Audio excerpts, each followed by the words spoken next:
Buenos días a todos y todas, pues un placer siempre estar acá y bueno, es la primera vez que trabajo con otro ciclo distinto al que venía trabajando, pues un ciclo bastante interesante pues por la cantidad como de confrontaciones que tenemos permanentemente, no con los niños, pero sí como con la práctica que nosotros tenemos, ¿no?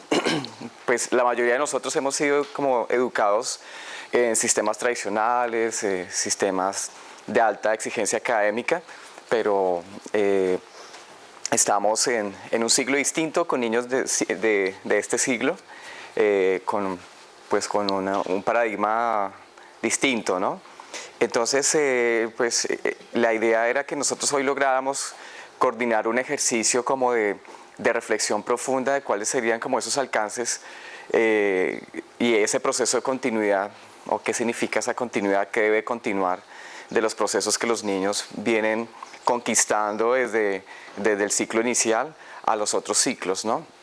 Lo que nosotros vemos es que paulatinamente, mientras el niño va escalando niveles educativos, va perdiendo derechos educativos también.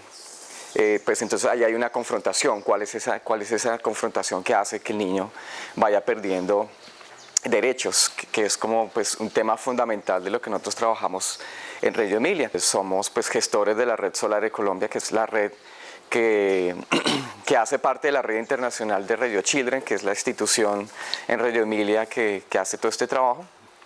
Somos 33 redes mundiales, somos 12 países en Latinoamérica trabajando pues coordinadamente y pues generando redes de aprendizaje básicamente, ¿no? Porque pues esto es un tema que para nosotros en Colombia es nuevo, pero que en el mundo se ha desarrollado bastante y ha hecho unas conexiones y unos escalamientos bastante interesantes en otros niveles. Tanto que en este momento Reggio Emilia, pues ellos mismos no se consideran como educación para la primera infancia, sino educación continuada de 0 a 100 años, dicen ellos en este momento. Sí, es muy divertido porque creo que encontraron en la primera infancia fundamentalmente una mina de procesos que son absolutamente ricos en otros niveles educativos, tanto que pues, ha sido como cómico. Nosotros como red hemos estado trabajando pues hace recientemente con una empresa de gestión de talento humano. Por ejemplo, una empresa que se llama Catarsis. Es una empresa que trabaja innovación en los equipos. Por ejemplo, ayer en la tarde estábamos trabajando con un equipo de Bavaria. Sí, suena como loco esa transición, pero estábamos trabajando pues con los directivos de marca de Club Colombia y con los creativos de las agencias de publicidad que trabajan para Club Colombia, en un ejercicio de expansión de nuevos conceptos de la marca. Entonces, lo paradójico y lo que les hacía curioso es porque venía como un experto en primera infancia a hablar de una marca. Y contábamos cómo esos procesos que en la primera infancia son absolutamente ricos, conectivos y llenos de relaciones, cómo la industria, digamos, de la producción de ideas, la está utilizando en formas bastante intensas, en algo que llaman ahora el design thinking, que es básicamente pues, el diseño de ideas, de conceptos, de experiencias de usuarios y de cosas. Entonces no solamente se está aplicando como en la parte educativa, sino que hay una gran relevancia en la parte de la producción, digamos, por ponerle un nombre, ¿no? Como por sacarlo del ámbito.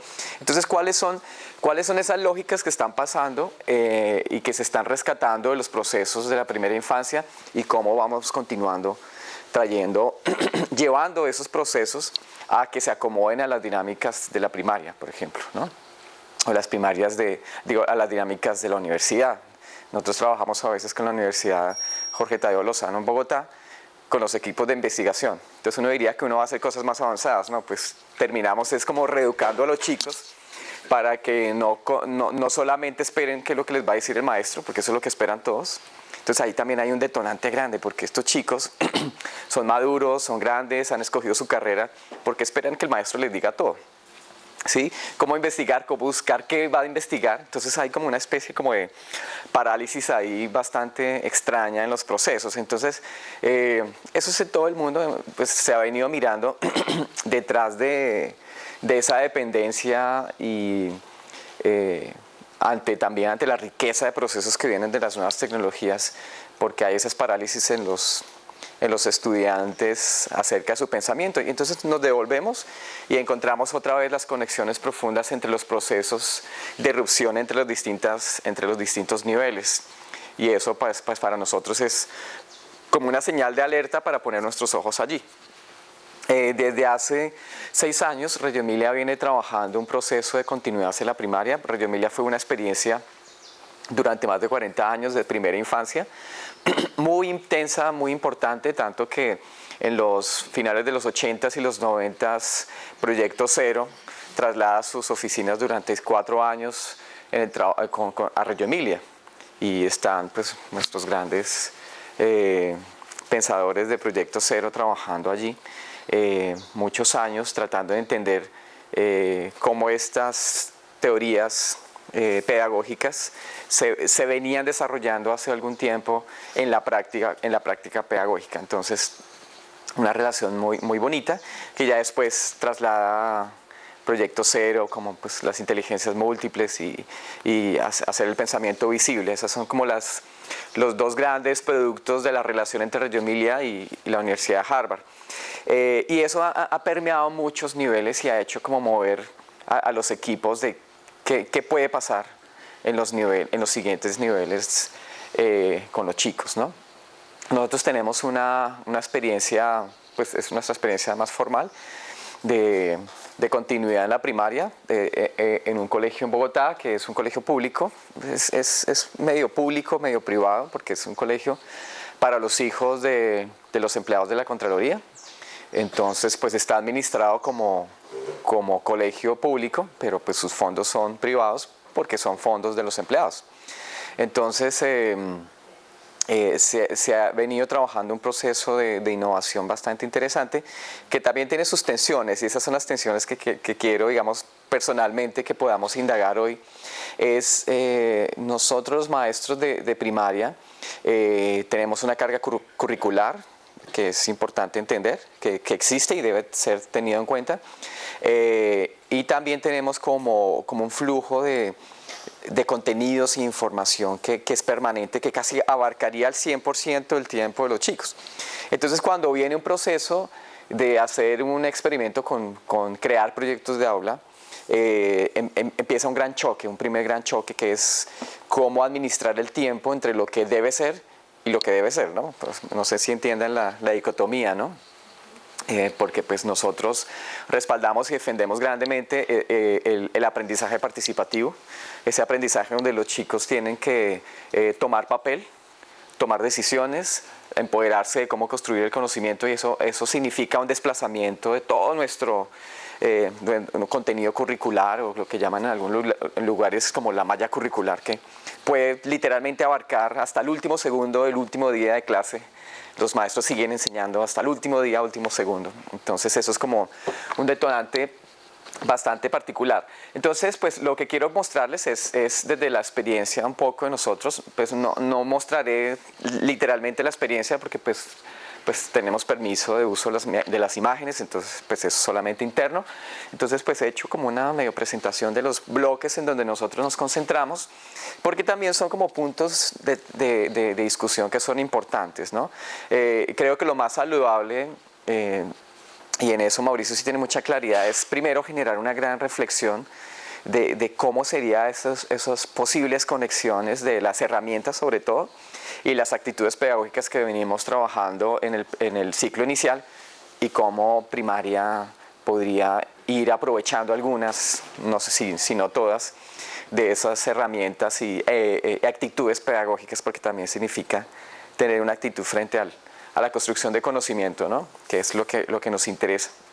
Entonces, lo primero pues que empezamos con esta palabra allí, la palabra innovación, y curiosamente pues no es nuevo, innovación no es un término nuevo en la educación, pero curiosamente este año el gobierno nacional tiene una gran apuesta en la cualificación de la educación es que ha hecho no sé si ustedes sepan esto, y sobre todo pues con la llegada de la nueva ministra que ya venía haciendo lobby pedagógico desde hace bastantes años, no se las encontraba en Bogotá en cuanto evento de educación existía, y precisamente el último gran encuentro que hubo sobre este tema, ella estaba allí, pero todavía no era ministra de Educación y ahí olía a rastros de algo.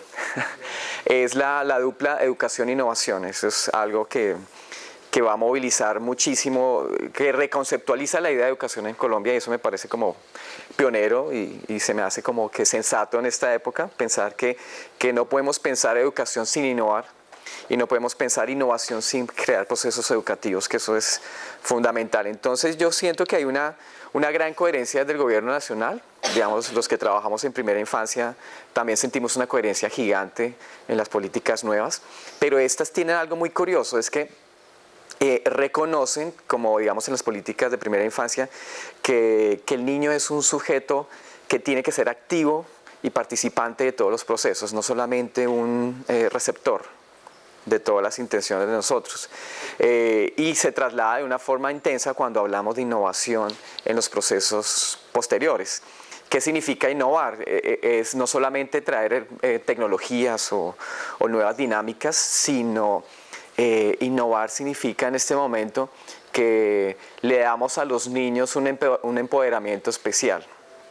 Y eso también, las actitudes también son innovación. ¿Sí? Innovar en las actitudes, innovar en las dinámicas, innovar en otras cosas que pues, uno pensaría que no son innovación, pero es precisamente esas son las políticas que se empiezan a construir ahora, ¿no?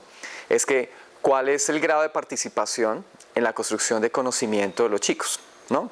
Nosotros podemos pensar, yo tengo un bloque de conocimiento que transfiero a los niños y su grado de participación es de receptor, el 1%, digamos. El gobierno nacional quiere hacer como que ese porcentaje empiece como a crecer de otra manera. ¿Cuánto? ¿Un 50% de participación en la construcción de conocimiento? ¿Eso qué significa? ¿Que el maestro desaparece, como decían en un congreso en Argentina? Decían, había un señor pues bastante crítico con la experiencia de Rello. En El Mundo dice que Rello básicamente le quitó el puesto al profesor, porque le dio toda la responsabilidad al niño de construir su propio conocimiento. Pero, digamos, es una visión como a medias, porque pues sí le da el protagonismo al niño sobre su propio conocimiento, pero lo que existe es un cambio de dinámica y rol del maestro. Y eso pues también es fundamental entenderlo, que eso también empiezan a cambiar. Y lo que dice Reggio Emilia frente a ese tema es que básicamente sí, el maestro deja de ser el protagonista, el centro del conocimiento, el que sabe, para ser no un acompañante, sino como un gerente, un administrador del conocimiento. Entonces lo que haría es, pónganse un momentico como el papel del gerente. ¿Qué hace el gerente, no? ¿Qué hace don Mauricio allá en la esquina? Mandar, diría uno, ¿no? Bueno, no, es distinto. Significa saber administrar los talentos y saber administrar cómo se produce cada tipo de conocimiento. Es que los niños no solamente vienen acá al colegio a aprender las nociones del mundo, sino cómo aprender a construir y participar en los nuevos modelos sociales que son ahora emergentes. Hay un estudio muy profundo sobre los cambios generacionales, y antes en la Edad Media pues el cambio generacional duraba 400 años, pues fácil, ¿no? Ahora se dice que el cambio generacional es cada 4 años, casi como por vigencia presidencial. Y el ejemplo lo dan muy bonito porque dicen solamente miren el celular que tenían hace 4 años. Eso implica un recambio de todas las dinámicas presentes frente no solamente a la tecnología, sino frente a las dinámicas sociales presentes. ¿Por qué se debe esto? Porque pues ha sido pues, un mundo un poco depredador. Entonces ha hecho que los equilibrios que antes duraban 400 años, los equilibrios duren mucho menos y los chicos tengan que ganar competencias sociales, competencias pues, individuales, sobre todo en los cambios permanentes del mundo. Entonces, ¿qué significa eso? ¿Cuál es la responsabilidad de la educación frente a eso? Que la educación debe no solamente transmitir bloques de información, sino crear competencias que ayuden a asimilar los permanentes cambios. Eso se resume en esto. Nuestras generaciones de hace 60 años están creando como un sistema muy depredador del mundo y lo que hacen es que es un gran desequilibrio, y lo que pasa es que los chicos de ahora y los profesionales de ahora que están saliendo y estos chicos que estamos educando para el futuro, ellos van a tener que subsanar siempre esos desequilibrios. Para ellos no van a sentir que hay un desequilibrio, sino que hay una alterancia permanente. Entonces yo tengo que ser, por ejemplo, un chico economista, y ustedes saben que la economía se basa en los cambios. Entonces, ¿cuáles son las competencias de un economista para asimilar los cambios constantes en las dinámicas del mercado y las dinámicas financieras y todo lo que tiene que ver con eso? Entonces, todo el tiempo nuestras generaciones van a estar en un gran desequilibrio. Para ellos va a ser absolutamente normal. Pero aquí, ¿cuál es la responsabilidad de los educadores? En no solamente transferir bloques de información, sino crear competencias para esos cambios permanentes. Eso como que es importante. Y ahí, pues, la idea de estas dos palabras, que es cambio e innovación. Entonces, no solamente estos chicos van a vivir en los cambios, sino que van a generar profundos impactos en la innovación. Entonces, esa es la mente que las últimas tendencias dicen que va a predominar, sobre todo, ¿no? Mente práctica me refiero, no la mente idealizada, porque pues ustedes ya saben de dónde viene esa actitud, esa dinámica de los chicos. No estamos idealizando a un chico del futuro, lleno de valores, esas cosas, claro, que también tienen que pasar, porque pues son entornos educativos. Estamos educándonos para el cambio. Eso es como lo fundamental. Y entender esa actitud en los maestros es primordial, es fundamental, pero hay un reto cultural gigante, ¿no? Que es el que nosotros en todo el mundo vemos que nos abocamos, ¿no? Como les contaba, Reggio Emilia viene trabajando este tema de la continuidad. Lo ha trabajado muy sesudamente, se ha respaldado de grandes pensadores alrededor para hacer estos cambios, y durante 3 años no nos comunicó nada a nosotros que somos sus redes. Hasta el 4.º año nos comunicó los avances que había tenido en el tema de la continuidad. Uno dice, pues simplemente trasladen lo que les estoy proponiendo, ¿no? Trasladen herramientas hacia adelante y vivan la vida como... No, ellos se han tomado el tiempo para evaluar los impactos, para evaluar cómo es la gestión en los adultos, porque eso es importante, y cuáles han sido las cosas más fundamentales. Entonces el año pasado hizo un encuentro internacional que se llamaba el Desafío de la Continuidad, Educación de 0 a 100 años se llamaba, y eso significaba que nos iban a mostrar lo que había pasado en 3-4 años de experiencia con la primaria.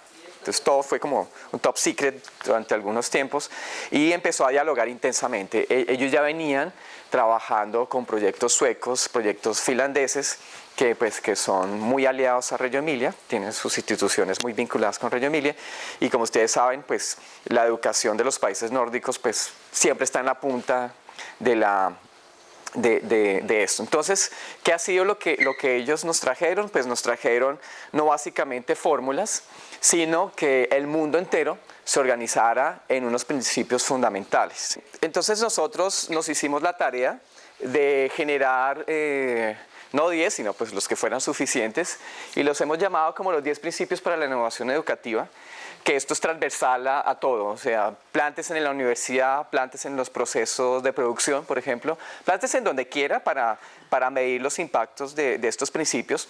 No está fundamentando una metodología, pero sí está abriendo el camino para que cada contexto construya sus propios paradigmas conforme a los cambios que tiene el mundo. Esto también viene detonado mucho por el informe de Lours, que es el informe de las naciones de la UNICEF para una educación del siglo XXI. Pues eso tiene mucha coherencia, pues desde sus 4 pilares, de ser, hacer, bueno, ustedes conocen un poquito más de eso. Entonces, estos son los que nosotros trabajamos hace 3 años. Y esos son pues como nuestros principios rectores, que son transversales a muchas cosas, ¿no? Aprender con sentido, básicamente es que todo lo que los niños aprenden tenga un contexto cercano, o sea, que no estemos contando cosas que están muy lejos, o si están muy lejos, cómo hacemos la la transferencia, que es un término pedagógico muy actual, cómo hacemos la transferencia hacia el concepto. Ustedes trabajan el siglo conceptual, yo creo que es muy importante entender la dinámica de la transferencia en los conceptos. Y esto para nosotros fue muy importante porque la educación hasta cierto momento se dedicó, como les contaba, a transferir bloques de conocimiento, además bloques separados por disciplinas. Y este aprender con sentido pues también significa coger un poco la complejidad y entender que todo conocimiento está vinculado simultáneamente con otras áreas de conocimiento. Entonces entender esas nuevas rutas que nos llevan de la matemática a la ciencia, de la matemática al arte, de la matemática a los contextos sociales, es también conquistar un terreno que es importante en las competencias del maestro del siglo XXI, ¿no? Como yo, maestro de matemática, que he aprendido en un entorno abstracto, porque pues la configuración de la matemática, la formalización de la matemática es una formalización abstracta, pero que tiene su origen en la vida cotidiana. Entonces, recobrar esa conexión también es muy importante pues, para un maestro, sobre todo los maestros de ciencias exactas, cómo reconquistan esas rutas interdisciplinares, esas rutas transdisciplinares que hacen que cada conocimiento de los que nosotros somos expertos están conectadas. Entonces, aprender con sentido significa que los chicos siempre se encuentren en contextos que les son familiares o contextos que han sido sensibilizados para ser indagados, para ser apropiados, ¿sí? Pues hay proyectos de niños que hablan de las pirámides, por ejemplo, ¿no? Entonces no quiere decir que nos vayamos hasta Egipto, pues si lo podemos hacer fabuloso, pero ¿cómo traemos a ese Egipto a una vivencia más cercana? Esas son las competencias que nosotros tendríamos que ver ahora. Aprender a entender quiénes somos y qué podemos hacer. Esto habla básicamente que la educación del siglo XXI trabaja con las identidades, con las múltiples identidades, tanto personales como colectivas. Entonces, esto significa que los maestros hacen una especie de triangulación al principio en que define cuál es el estilo de aprendizaje de los chicos que tenemos, pero también cuál es el estilo de enseñanza que yo tengo que aplicar para cada chico, ¿no? O sea, des en cuenta que pues, ustedes como equipo tienen una identidad, ¿cierto? ¿Quiénes son ustedes como equipo?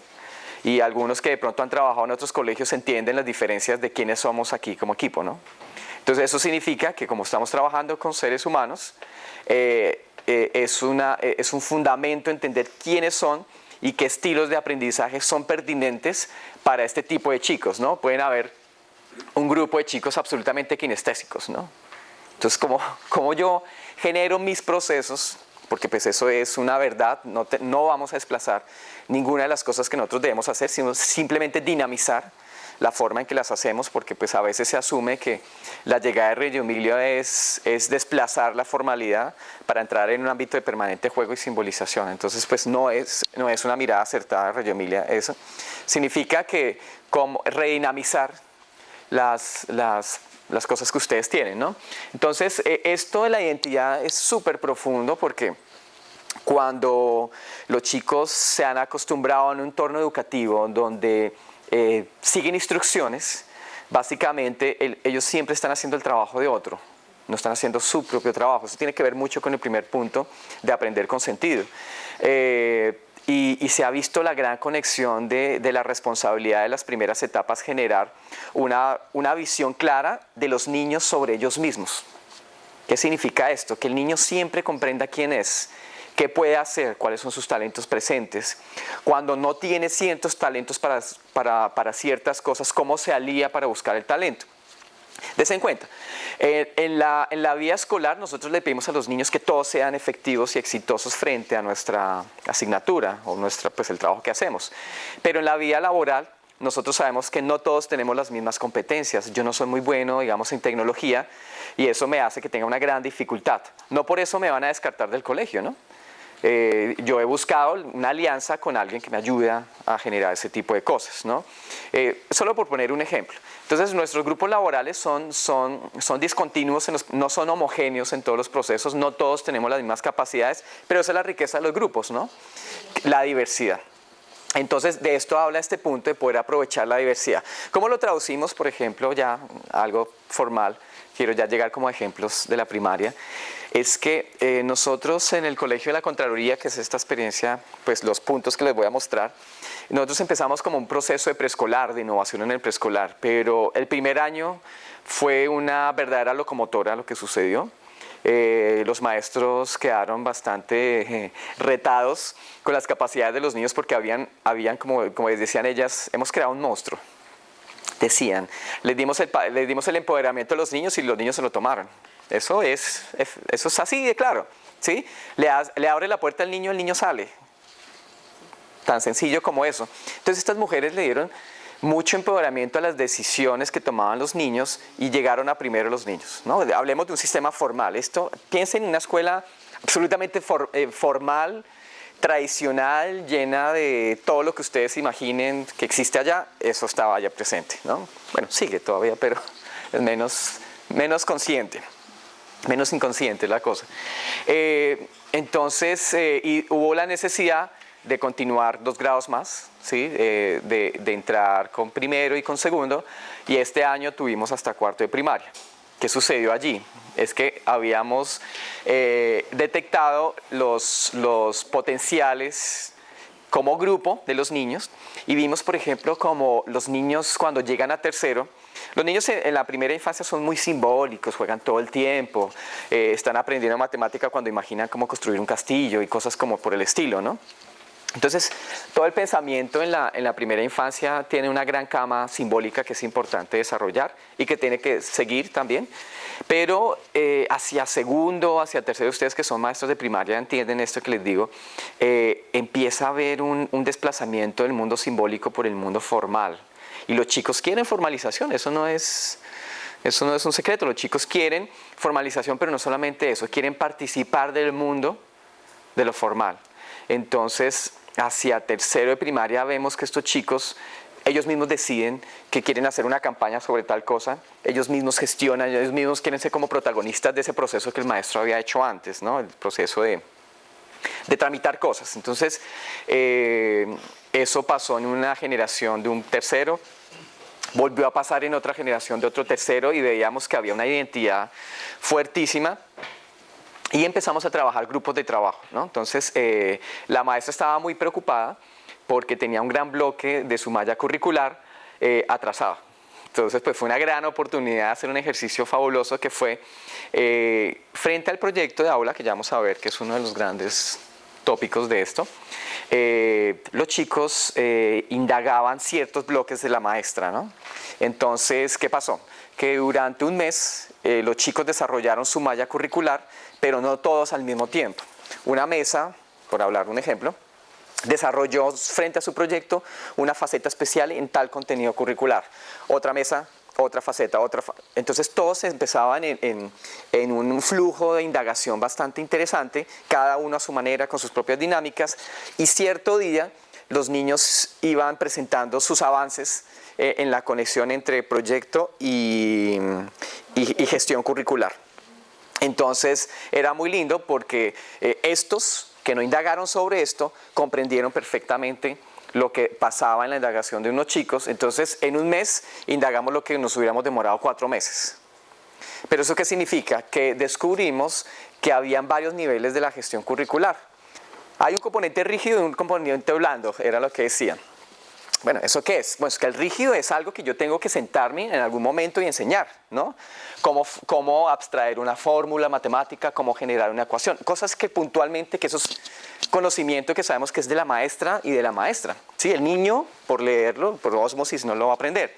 Pero había un componente blando que generalmente tenía que ver con conceptos generales, con conceptos culturales, que los niños podían desarrollar intensamente. Entonces, esa era la gerencia de la maestra. Poder saber cuántas cosas pasa al empoderamiento de los chicos y cuántas ella necesitaba necesariamente parar y decir, chicos, el 1 es este palito más 1, estos 2. Así se coloca formalmente esto.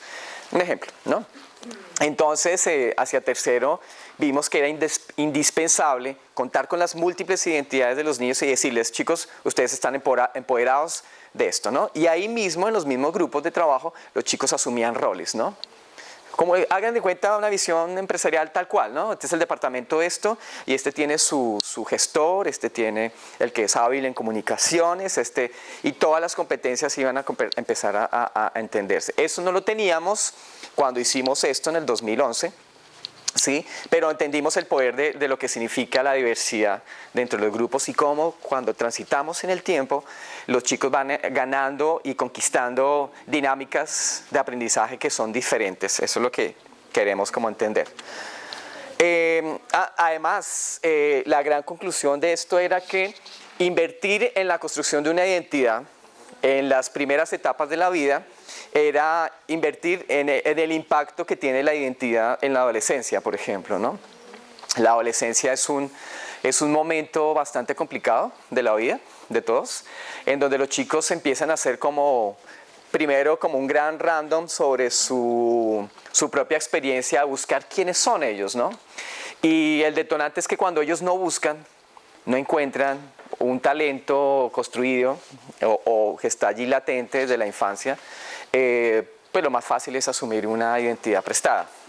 Y ustedes saben que pues, la juventud de hoy pues, tiene identidades prestadas por montones y eso pues, acarrea una cantidad como de síntomas sociales que son pues, muy evidentes. Entonces el gran compromiso con la identidad era que los chicos cuando llegaran a esas edades tuvieran una gran carpeta de talentos y habilidades, porque en las crisis de la adolescencia, que no son menos importantes, o sea, porque sean biológicas, son muy indispensables porque afectan socialmente. Ustedes saben que pues, la delincuencia, pues, por ser catastróficos un poco, la delincuencia comienza muy temprano. Y los talentos se desarrollan muy temprano, ¿no? Entonces, todos estos chicos que académicamente no son buenos, pero que son muy inteligentes, no encuentran una escucha en los ámbitos educativos, pero sí en otros ámbitos, ¿no? Y esos otros ámbitos desarrollan unos talentos gigantes y pues los colombianos somos muy buenos delinquiendo y eso es verdad, pero ustedes no conocen a un delincuente organizado bruto. Eso no existe, hay una gran inteligencia dentro del acto de delinquir. ¿Por qué me meto en esto? Porque pues generalmente son chicos que no tuvieron cabida en el sistema educativo porque el sistema educativo no acogió su identidad, ¿sí? Y eso también es un problema fundamental. Esto no lo pensamos nosotros en Red Solare bastante profundo y llegamos como unas conclusiones que no son conclusiones teóricas muy profundas, pero tendremos que esperar qué sucede con todos estos chicos que vienen trabajando desde su propio empoderamiento para ver qué resulta con ese tema de la identidad. Bueno, eso es muy importante para nosotros. Parece que eso no está en ningún currículo, cuánto yo desarrollo su identidad. De pronto ustedes sí que tienen todo esto de inteligencia emocional, que espero que se enfoquen mucho en eso. Y bueno, nuestro tercer punto era una escucha como valor. Reggio Emilia practica un ejercicio, no una pedagogía, un ejercicio que se llama pedagogía de la escucha y significa, tiene que ver otra vez con el punto anterior, significa que yo he estado escuchando tanto las formas y las dinámicas presentes en los grupos para construir mis propias rutas, ¿no? Nosotros no tenemos rutas preestablecidas, nosotros tenemos un gran ejercicio de construir rutas permanentemente y eso también le da al maestro una habilidad distinta y también un desafío porque pues, el maestro que viene de un sistema tradicional se ve muy confrontado porque el maestro del sistema tradicional viene bastante facilitado por los estándares, entonces yo sé que en algunos países abro mi cuaderno y pues día 1, día 2, día 3 y eso ya está todo preestablecido, realmente es fácil, porque le da grandes facilidades al maestro. Ustedes saben que la labor del maestro es de las labores más extenuantes, ¿cierto? Por eso tenemos vacaciones 2 veces al año y eso es más que justo, ¿cierto? Porque realmente es muy extenuante, es una de las actividades más extenuantes que existen y socialmente nadie ha dicho que no, o sea, me cuidan a mis hijos, tras de todo los educan y tenemos que moldear una cantidad de cosas y eso realmente es extenuante. El trabajo humano es extenuante siempre. Entonces, lo que hace la pedagogía de la escucha es reinventar constantemente esas rutas para construir el estilo como se enseña y eso es como vital. Y también tiene mucho valor en la primaria. Pues pues en los primeros ciclos nosotros usamos muchísimo las palabras de los niños, las ideas que ellos traen para construir pretextos, que son los proyectos de aula, para construir conocimiento. Acá lo que estamos es no solamente porque tenemos una base formal que tenemos que cumplir, pero sí que cómo ellos participan en la consolidación de esas conexiones entre matemáticas y ciencias naturales y las ciencias sociales y todas estas cosas. Ellos cómo las van a traer, cómo van a construir un cóctel particular que construye su propia ruta de aprendizaje. Entonces nos lo hemos tomado muy en serio, porque la escucha no solamente es un valor del maestro hacia el niño, sino que es un ejercicio que es muy organizado, para poder escuchar, no solamente recoger las primeras propuestas, sino seguirlas, evaluarlas, darles trascendencia y proyección a esas ideas que vienen construyendo los chicos. Lo más lindo de la primaria es cómo van conectando a su proyecto esa gestión curricular, que realmente es un desafío gigante. Otro de los principios que trabajamos muy intensamente es la investigación docente. Concluimos, por esto de los cambios, que nunca la docencia va a llegar a un punto en donde digamos, ya, esto es, ¿no? Y eso pues tenemos que desmentirnos a nosotros mismos, porque nosotros mismos decimos, yo sé lo que soy. He sido maestra de cuarto de primaria de matemáticas durante 25 años y a mí nadie me van a decir cómo es que yo tengo que enseñar. No es eso, significa que el conocimiento no acaba, ¿sí? Y cuando la ruta social nos configura una nueva dinámica, la ruta del conocimiento también nos configura esa nueva dinámica. ¿Cuáles son las dinámicas para que yo tenga una buena gestión curricular? Es que eso no se escapa, o sea, eso es inevitable, porque la ley nos exige tener una gestión mínima de contenidos, aunque esté construida la ley en competencias, pues que para ustedes no es ajeno y lo actúan todo el tiempo a través de, ¿cómo le llaman ustedes? Los desempeños. Claro, y esto tiene una gran lógica porque el maestro de primaria siempre se va a ver confrontado con eso que tú estás hablando. Ahí radican todos los problemas. Entonces tú puedes decidir saltar al mundo donde tienes que conectar todo eso bajo una dinámica distinta, o quedarte simplemente allí donde estás porque es mucho más cómodo, y eso hace parte también de los equipos, ¿no?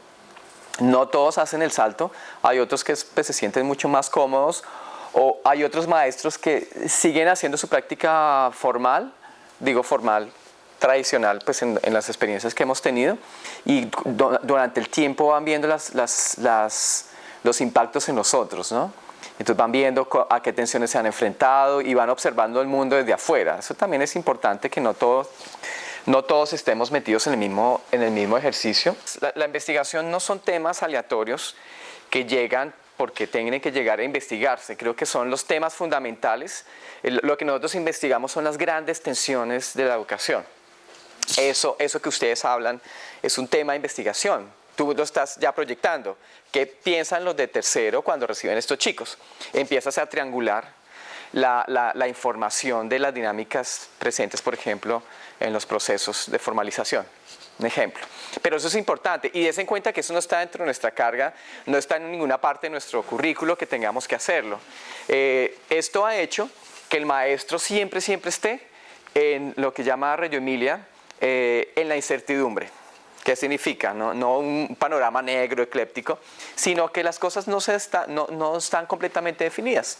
Entonces la incertidumbre significa tomar una tensión del proceso de nosotros y trabajarla, de qué manera la desarrollamos, de qué manera nos afectó, de qué manera se proyecta. Eso es como importante.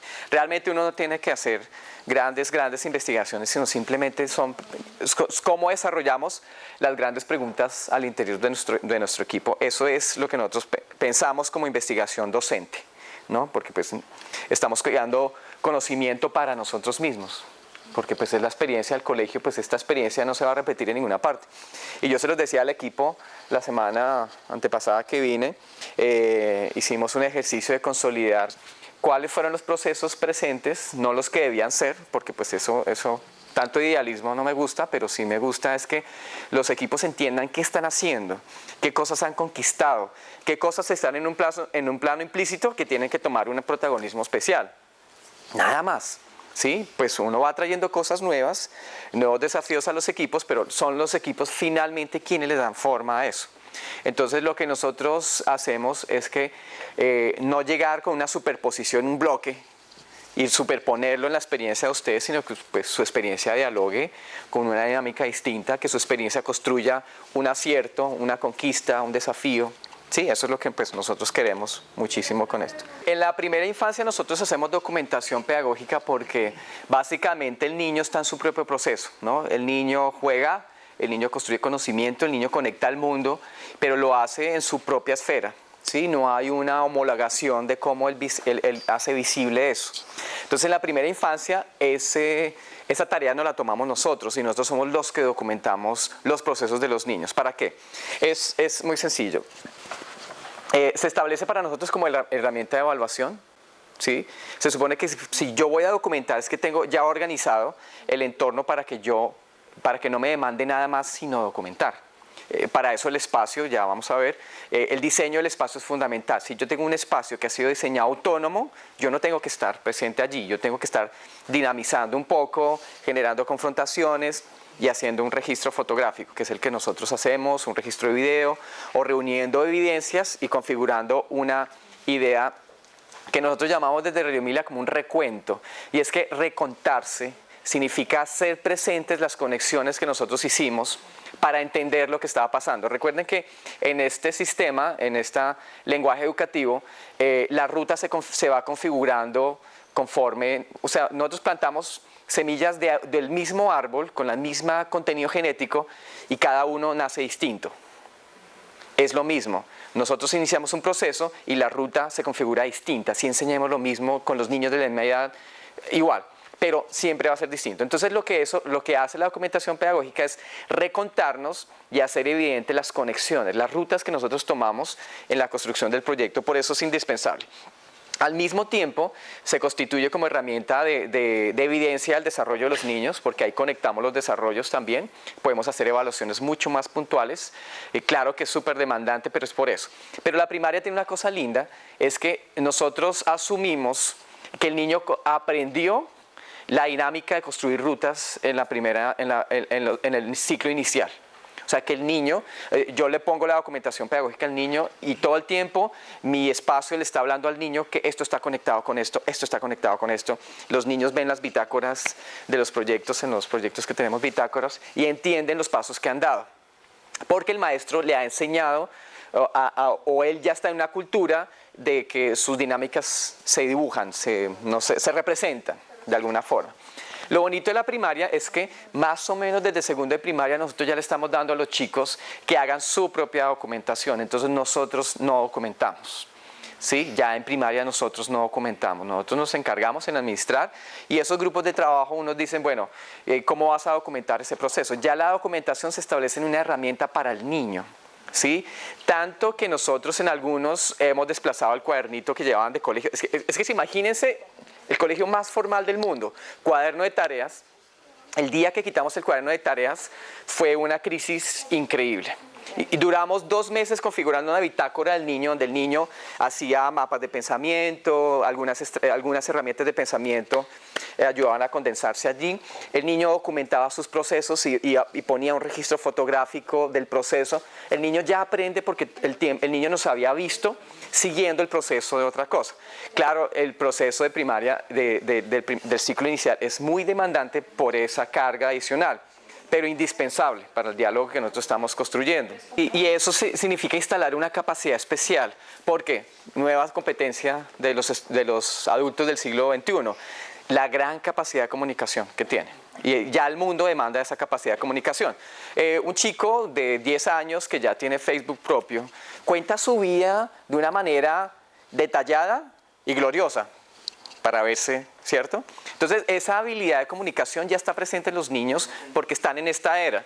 Entonces, eso es lo que yo me refiero con niños del siglo XXI. Entonces, nosotros le damos ahora el empoderamiento a los chicos para que documenten sus propios procesos. Y nosotros decimos, chicos, pero, momento, lo mismo que decimos a los maestros, yo no veo cómo empezó eso.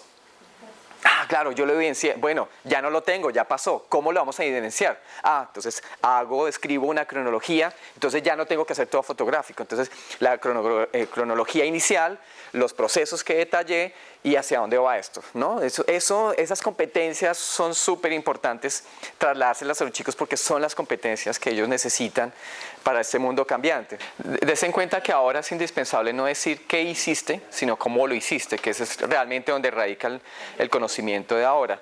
Y lo que tú dices es cierto, pero dejémosle el desafío a los de ciclo inicial que, o sea, sin quitarles mérito, tendrán que hacerlo.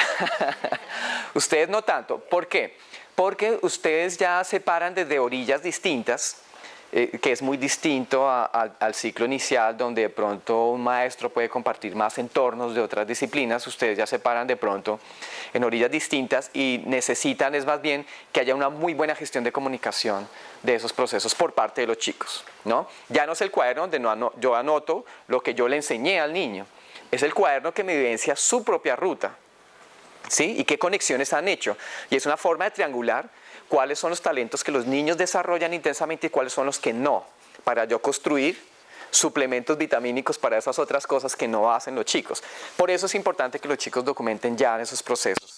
Qué bueno que lo hayas visto porque es un tema fundamental. Ya ustedes no tendrían que documentar. De pronto sí documentan ciertas cosas, ya desde afuera, cómo se ve la foto, qué es lo que hacen. Pero ya lo lindo de ustedes es que le ponen a los chicos a recontar su propia ruta de aprendizaje. Y eso es una actividad pues, que no tiene que ser permanente, pero sí tiene que ser periódica. Ustedes saben que el recuento no se cuenta y al otro día, no, hay que tener un poquito de perspectiva y que sucedan cosas para que tanto nosotros como los niños entiendan qué fue lo que hicimos, ¿no? Eso, bueno, ya lo veremos como mucho más puntualmente. Uno importante es cuál es el grado de participación. El grado de participación que tienen los niños dentro, pues creo que esto lo hemos hablado. Y creo que se sobreentiende que lo que estoy tratando de decir es que los niños tienen el grado de participación sí es grande y digamos, le damos a una responsabilidad al chico de crear su propio conocimiento. Vuelvo, les digo, ya nuestra competencia es de gerente, o sea, decir, bueno, esto es importante tratarlo, cómo lo vamos a meter acá en esto que ellos están diciendo, cómo articulamos una línea, cómo hacemos puntos de conexión entre varias disciplinas, porque eso también tiene que ser un tema importante. Pero entonces aprender juntos significa pues que primero yo participo, ¿cierto? Tengo una visión crítica sobre mi propia participación, ¿cierto? Y todo el tiempo estoy como traspolando, ¿no? Haciendo una nueva reinterpretación de cómo yo usaría ese conocimiento en mi vida. Y eso también tiene que ver con el tema de la participación. La participación no significa solamente cuánto porcentaje de la torta le damos al niño, sino qué significa ese porcentaje que le dimos a él, ¿no? Qué competencias va a construir en esto. Esto pues, es lo que nos habla un poco los 4 pilares de la educación del siglo XXI, es pues, la construcción social del saber, ¿no? Eso es muy importante.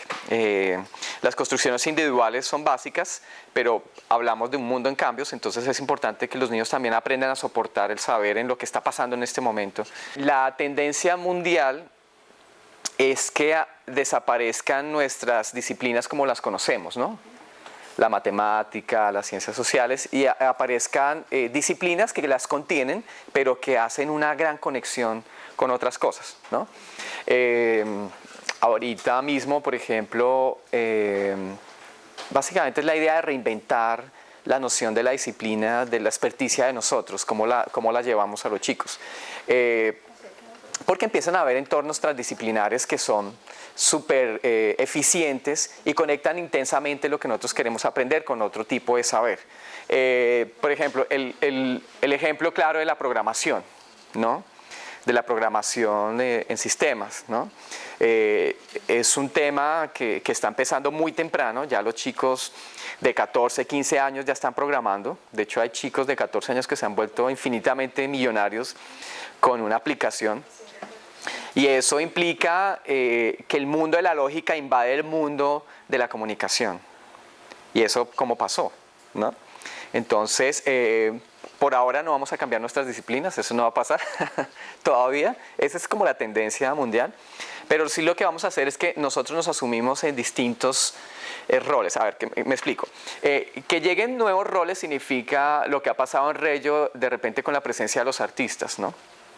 Y resulta que estos artistas no enseñan arte, ¿sí? No son profesores de arte como tal, no se sientan a enseñarle óleo a los niños, no les enseñan modelado. Lo que son una herramienta para conectar y hacer visible el pensamiento. Entonces, ese hacer visible significa que representas, que construyes conexiones, que llevas esto al mundo de la formalidad, ¿cierto? Ese ha sido como el papel del artista en esto, pero ¿qué tal si llega otro rol distinto? ¿Sí? Alguien que maneja mercadeo, ¿cómo hace para que los chicos representen sus ideas efectivamente? No sé, es solamente como poner ejemplos. En el presente, lo que nosotros hacemos es que, sobre todo los maestros de primaria, nos asumimos en dos calidades, ¿no? En calidad de docente, el que tiene una carga curricular, que tiene que transferir, y la calidad de experto, que es algo muy lindo, porque hacemos reuniones, y eso fue una conquista grandiosa en el colegio, y ese modelo pues lo hemos exportado y nos hemos encontrado con modelos muy parecidos en muchas cosas. Es que, bueno, en el sistema de Reggio Emilia están los niños como en el centro, ¿no? de toda la experiencia. Alrededor está la maestra del grupo, ¿cierto? Que maneja todas las disciplinas. Está una telerista, que en ese caso soy yo, como el artista. Y está un pedagogista que es quien coordina simultáneamente los proyectos de todos, ¿no? Entonces, entre la telerista y la pedagogista están observando los proyectos desde afuera y les es fácil ver el potencial que tiene un proyecto para proyectarse, ¿no? Redundando ahí como en la palabra. Porque la maestra está en un punto operativo y le es difícil proyectar. Ustedes se dan cuenta, ¿no? Es muy difícil verse uno desde adentro. Entonces necesitamos a alguien que nos triangule. Sí, y te diga, mira, tú vas por acá, ¿qué te parece si proyectas esta posibilidad hacia este lado, hacia este lado, hacia este lado? Entonces, ¿por qué se utiliza una telerista en el ciclo inicial? Porque ya les dije, nosotros tenemos varios tipos, varias estrategias de conocimiento. La del bebé es una estrategia de construcción cognitiva basada en la sensorialidad, ¿cierto? Pensemos en un bebé muy pequeñito, que está en el piso, que está tocando, que está probando todo. Su estrategia de conocimiento cognitivo es sensorial. Los niños de los 2, digamos por generalizar, de los 2 a los 4 o 5 años, su tipo de conocimiento es a través de un entorno simbólico.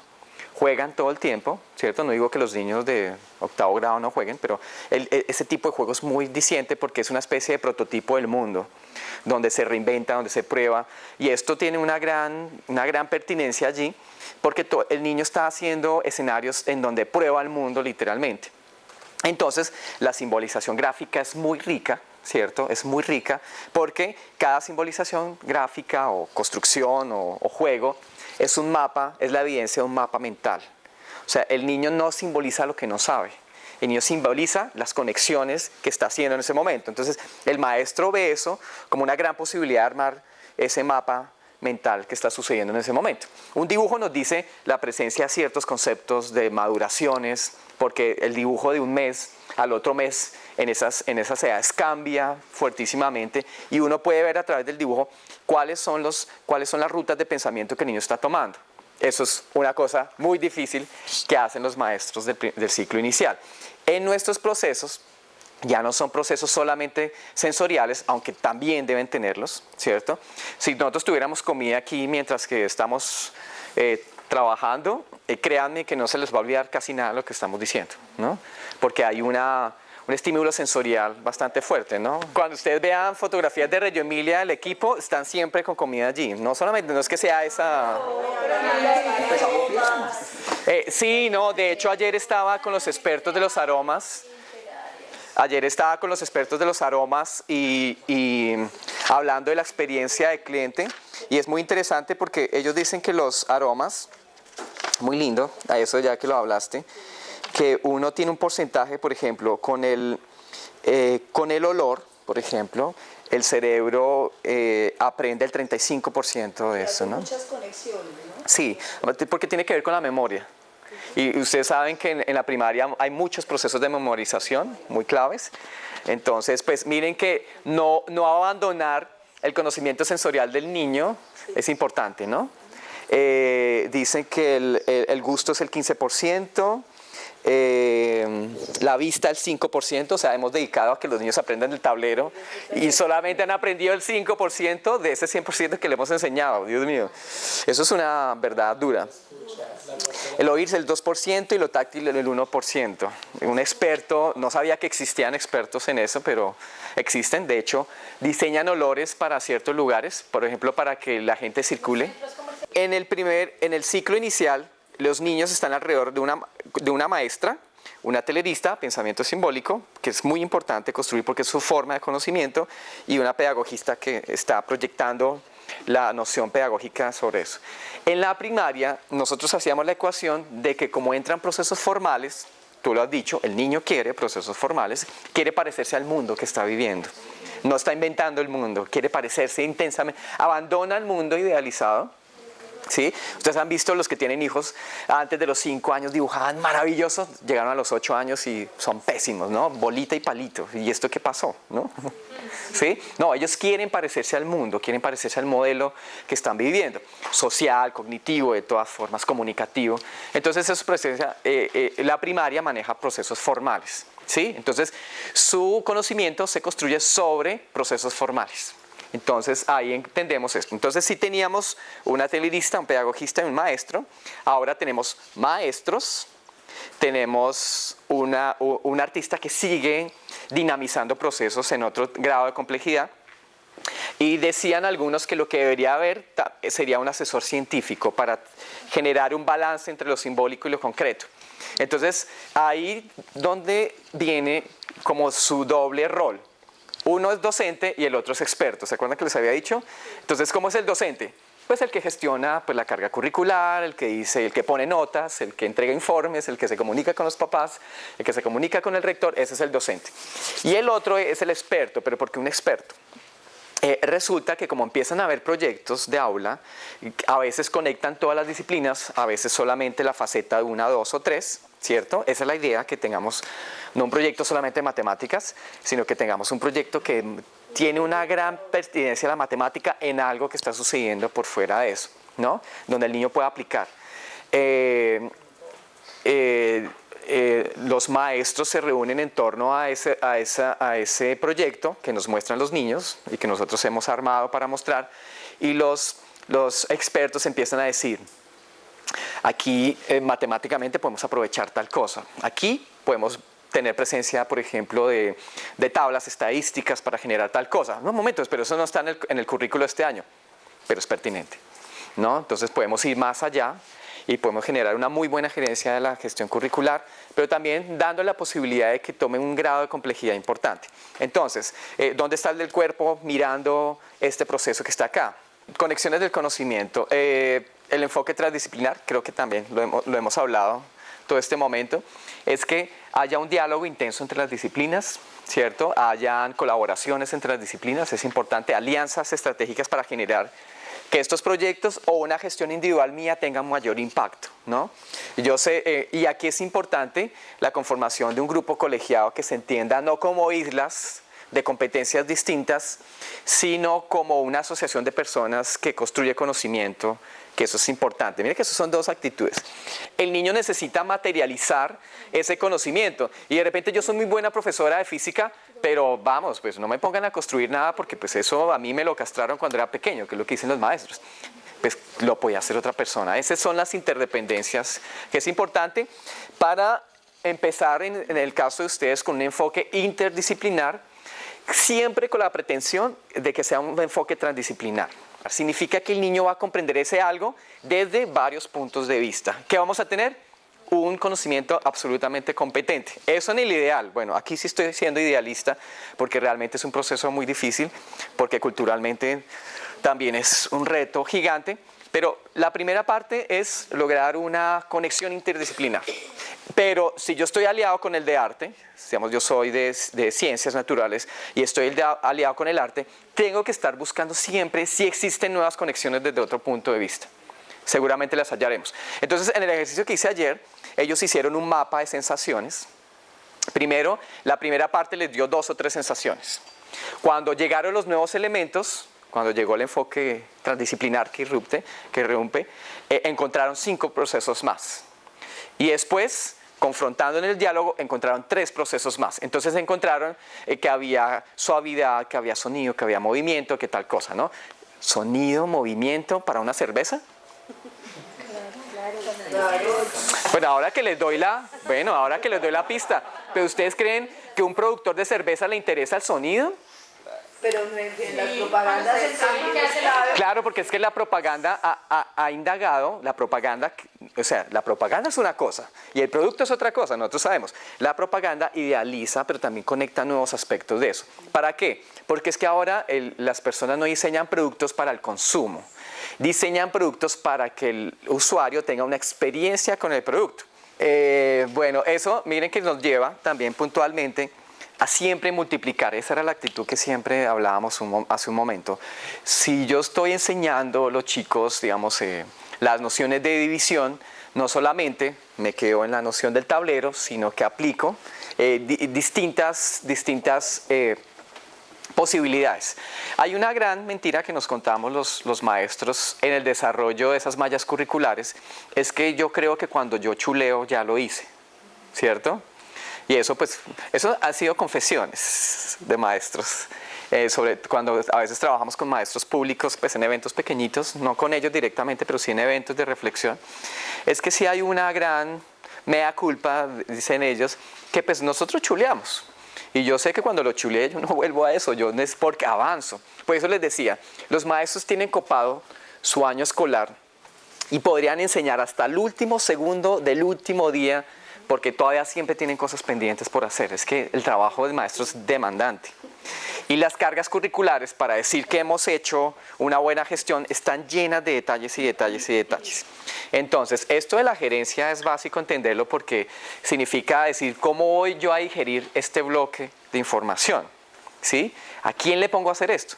Yo no tengo que recitarlo literalmente hacia los niños para que decir y chulear que yo ya lo trabajé.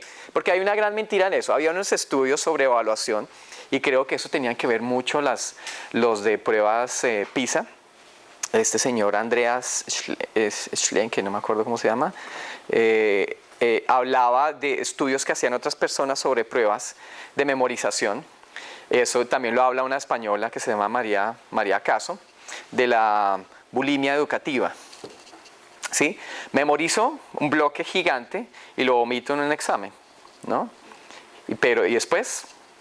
Entonces se dice que ese conocimiento solo nos queda el 9%, de lo que memorizamos a largo plazo es perdurable solamente el 9%. Esos pues son estadísticas de la neurociencia. Entonces también nos hace ver cómo son las formas más pertinentes de enseñar. Entonces ese saber multiplicar significa que yo enseño algo, pero también estoy propiciando entornos donde ese algo también se aprenda de otras maneras. Y aquí pues viene esa idea de 100 lenguajes, que es que el arte, vuelvo y les digo, el arte no para enseñar disciplinas, sino que el arte siempre fue un gran ejercicio de multiplicación de las ideas. Tomemos como por ejemplo ese punto, ¿no? Un color interpretado por un artista no es lo mismo interpretado por otro artista, pero cuando yo estoy estudiando sobre el color y veo un artista y veo otro, encuentro una nueva noción de color en otro. Y si me voy a otro, encuentro una nueva noción. Y si logro interpretar una gran gama de esa idea de color, voy a entender una teoría del color mucho más profunda. Eso pasa con todo el tipo de conocimiento, cualquiera. Por ejemplo, en las competencias con un segundo idioma, ellos manejan, bueno, ustedes, perdón, yo digo como si estuvieran lejanos, ustedes manejan siempre ese cambio de que esa competencia se instale en otros momentos distintos, ¿cierto?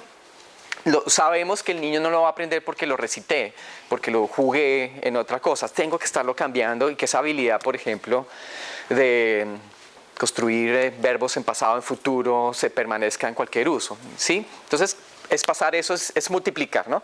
100 lenguajes hablan porque pues, el niño es un gran productor de lenguajes de conocimiento. Entonces, pues, la idea de la pedagogía de la escucha es que no solamente tengamos en cuenta al niño, sino que aprendamos cómo aprenden ellos, que eso nos da una buena triangulación de lo que nosotros hacemos con los chicos. Esto pues es todo un paradigma en Reggio Emilia, los 100 lenguajes, hay exposiciones enteras sobre eso y en estos es el punto de diálogo con las inteligencias múltiples, ¿no?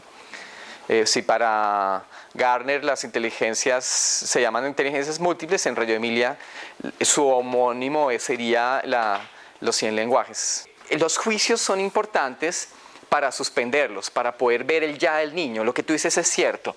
Nuestras capacidades son distintas y los explicaba cuando le decía, el niño quiere parecerse al mundo. Eso significa que el niño quiera parecerse a las capacidades que tiene este niño para comunicar, para tal cosa. Porque tus talentos son pasiones y las pasiones son prendedizas, ¿no? Entonces, esas cosas pueden cambiar muchísimo, ¿no? Pues un niño con habilidades musicales encontrará un gran afecto por las matemáticas en la primaria, porque pues, la música es una matemática, ¿sí? Tiene procesos muy rigurosos y no cambia. O sea, el do es do, los 4/4 son 4/4 y no otra cosa, ¿sí? Entonces es importante ver que los procesos de las edades que llaman en otros sistemas, los septenios, los no sé qué cosas, esos tienen configuraciones nuevas, que es bonito, pero sí es importante hacer un juicio en la observación.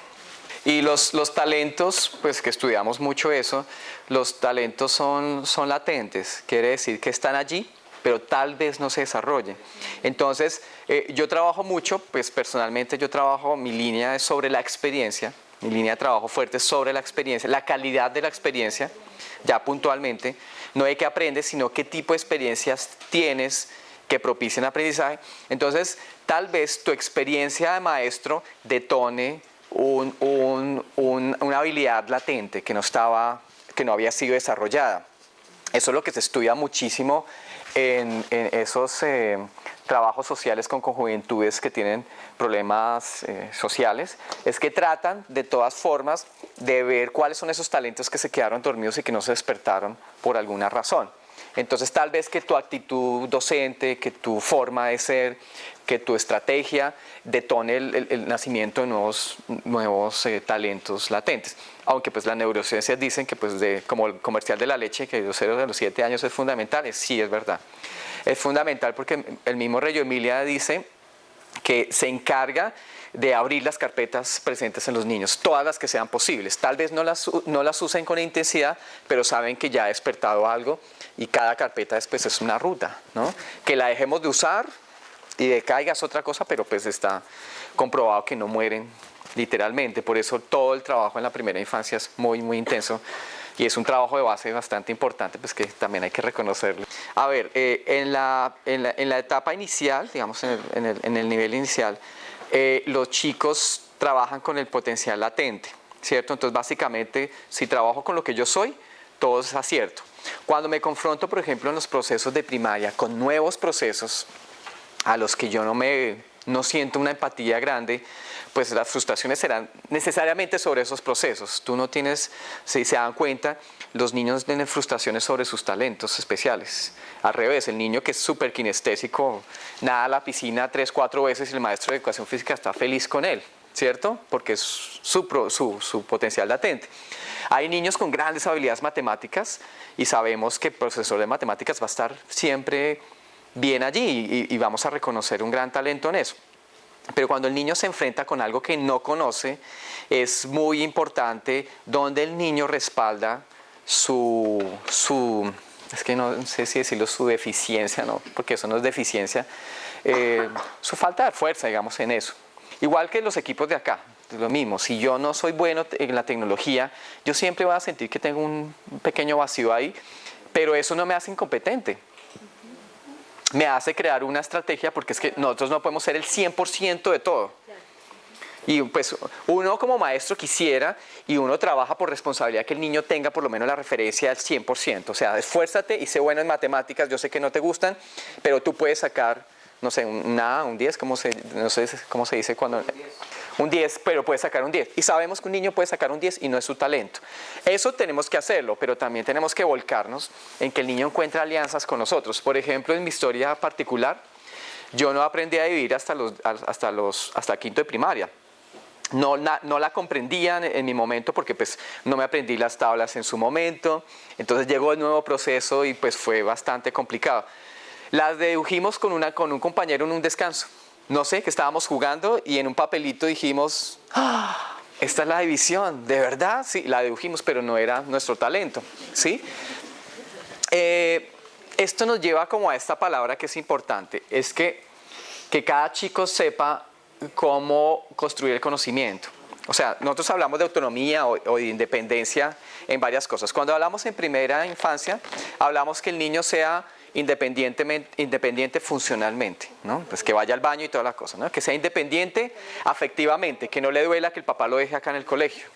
Que sea independiente cognitivamente, y ese es el que nos trae el tema a la primaria. Es que los niños sepan pensar, eso es muy, muy importante, sepan pensar. ¿Por qué? Porque cuando yo me enfrento a una dificultad, por ejemplo, con mi deficiencia en aprender matemáticas, por ejemplo, ¿cierto? ¿Cuál es la estrategia? Si el niño conoce que debe triangular la información desde varios puntos, el niño tiene que saber que si no me sirvió entenderla en el tablero, me sirve otras cosas, ¿no? Como otra cosa, aliarme contigo para entender porque yo sé que soy bueno, ¿no? Entonces, ustedes saben que el conocimiento entre pares es fundamental. Es el conocimiento, la transmisión de conocimiento más eficiente, que es la que sea de pares. Entonces, provocar esos pequeños puntos donde estos grupos son independientes de mí, independientes del libro o lo que sea, es fundamental. Nosotros creemos muy grandemente en este proceso de la autonomía, que fue muy desarrollado de las pedagogías de Montessori, de que el niño pueda ser independiente cognitivamente. Y eso debemos preocuparnos nosotros de gestionarlo. Sí, yo sé que no puede hacer, eso es de para arriba, es muy difícil. ¿Por qué? Porque hay que tener la delicadeza que yo sé que cada ejercicio, no importa que yo haga, está transmitiendo unas cosas fundamentales en los chicos, ¿sí? Capacidad de diseñar, capacidad de criticar, capacidad de ver las cosas desde otro punto de vista, capacidad de sintetizar, capacidad de divergencia y convergencia, todas esas cosas que son habilidades que sé que manejan acá, esos son fundamentales que saberlas, no transmitir, sino vivirlas en los cotidianos de las cosas, ¿sí?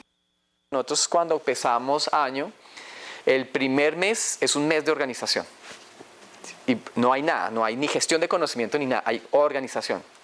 Empezamos a jugar con ciertas cosas, pero esos juegos del cotidiano y eso van generando, no es el momento para esto, es el momento para esto se hace de esta forma, si quieres hacer tal cosa, el protocolo es este, todo el tiempo una gran organización. Entonces es muy importante esto. Esto es lo que la gente entiende como libertad, ¿no? Cuando hablan de Reggio Emilia parece que hubiera igual libertad. No existe, o sea, Reggio Emilia es igual a organización, eso es Reggio Emilia. Y organización para que el niño pueda tener esta independencia de nosotros, ¿no? Perdón, pero ¿eso lo hacen en el exploratorio o en primaria? Debe empezar, o sea, los procesos no es que empiecen allá, acá nosotros ya los disfrutemos, no. Empiezan allí y se maduran intensamente acá. Sí, o sea, nosotros hacemos un proceso de maduración, no recogemos el paquete y lo seguimos trabajando, sino ya maduramos unas herramientas. Esto era lo que estábamos trabajando un poco el otro día, es que qué rutas de organización existieron en nuestro proceso, o si existieron o no existieron, ¿no? Pero la organización siempre tiene que haber, porque cómo generas independencia, cómo generas indagación, que es un tema fundamental en Reggio, ¿sí? Todo el proceso de indagación es fundamental si los chicos no están organizados.